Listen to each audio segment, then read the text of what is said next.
So பிளானட்ஸோடைய rotation periods versus ஆஸ்ட்ராலஜியில் சொல்லக்கூடிய பெயர்ச்சிகளை பற்றி தான் வந்து பார்த்துட்டு வரோம். அடுத்ததாக நம்ம பார்க்க போகிறது வந்து குரு பெயர்ச்சி. குரு அப்படின்றது வந்து ஜூபிட்டர் பிளானட்டை சொல்லுவாங்க. ஸோ ஆஸ்ட்ராலஜி படி என்னென்னா, ஆல்ரெடி நம்ம ராகுகேது பெயர்ச்சிக்கு பார்த்த மாதிரி தான் மேஷ ராசியிலேருந்து ஒவ்வொரு ராசிக்காக வந்து குரு பெயர்ச்சி நடந்து கடைசியாக மீன ராசியில் வந்து முடியும். அகைன் அந்த சைக்கிள் வந்து மேஷ ராசியில் கண்டினியூ ஆகும். ஸோ ஒவ்வொரு ராசிலையும் குரு பெயர்ச்சி இருக்க காலம் அப்படின்னு பார்த்தீங்கன்னா 1 இயர். ஸோ இந்த சைக்கிளை முடிக்கிறதுக்கு 12 வருஷம் ஆகும்.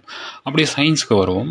இந்த ஜூபிட்டர் வந்து ஒரு புள்ளியில் தன்னுடைய ரொட்டேஷனை துவங்கி சூரியனை முழுமையாக சுற்றி ஒரு புள்ளிக்கு மீண்டும் வர அந்த எடுத்துக்கிற காலம் பார்த்தீங்கன்னா அதுவும் வந்து 12 வருஷங்கள்.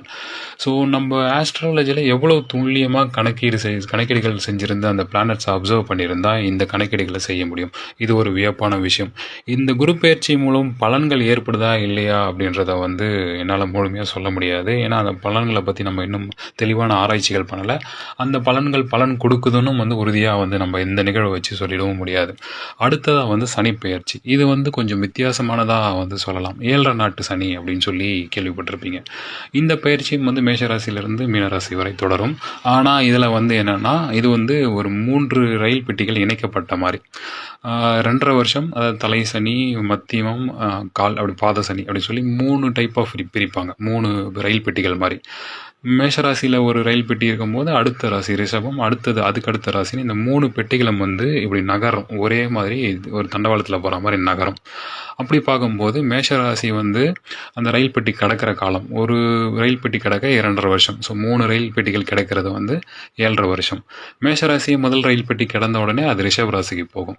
ஸோ அந்த மாதிரி. ஸோ இந்த கம்ப்ளீட் சைக்கிளில் முடிக்கிறதுக்கு வந்து ஆகிற காலம் பார்த்திங்கன்னா 30 வருஷம்.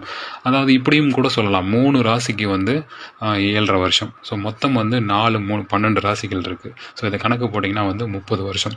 ஏறத்தாழ சனிக்கோளும் சூரியனை சுற்றி வர எடுத்துக்கிற காலம் வந்து பார்த்திங்கன்னா 30 வருஷம்.